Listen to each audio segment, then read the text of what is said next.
The music world was shocked by the passing of the Cranberries lead singer Dolores O'Riordan on January 15, 2018. She was only 46 years old when her body was found in a London hotel. You know her voice, you know her songs. So here's a look at what you might not know about her and the legacy she left behind. Country girl.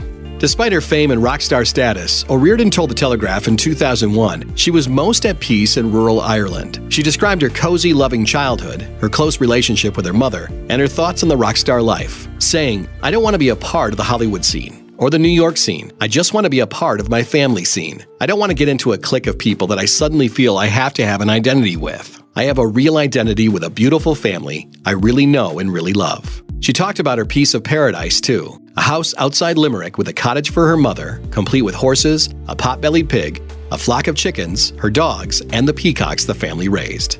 Politics. While not nearly as openly political as fellow Irish singer-songwriter Sinead O'Connor, O'Riordan occasionally expressed her political opinions to the press. In a 1995 interview, she told Rolling Stone she thought abortions were demeaning to women. "I'm in no position to judge other women, you know. But I mean, idiot, why didn't you not get pregnant? It's not good for women to go through the procedure. It belittles women." In 2009, she allowed her music to be used in a movie called South Dakota, A Woman's Right to Choose, an anti-abortion film that's part documentary and part feature, telling the story of two pregnant teens and the decisions they made. O'Riordan also moderated a post-screening panel for an audience of hundreds of teenage girls. When the Los Angeles Times covered the panel, they said O'Riordan stayed neutral while encouraging the girls to speak up about how they felt without fear of being judged. In 2014, O'Riordan was a mentor on The Voice of Ireland and told The Independent before the finale that she didn't have any chemistry with the show's other female mentor. She believed there was one key difference between them. "I'm a feminist and she's not. Someone who uses their sexuality to be heard or to be seen or get attention. I don't think you need to do that. I think women should be equal." But O'Riordan didn't always consider herself a feminist. In 2001, she told The Telegraph, "I think the feminists probably need some serious man in their lives." Facing her demons.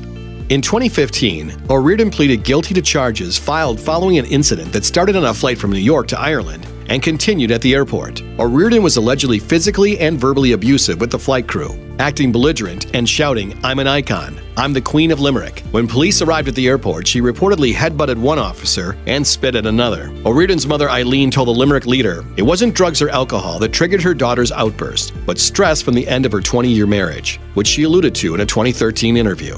And you've been together, what, 18 years or something? Married 18 years? Yeah, we're married 18 this year, so yeah, there's a bit of hope. And we haven't really killed each other yet, only completed.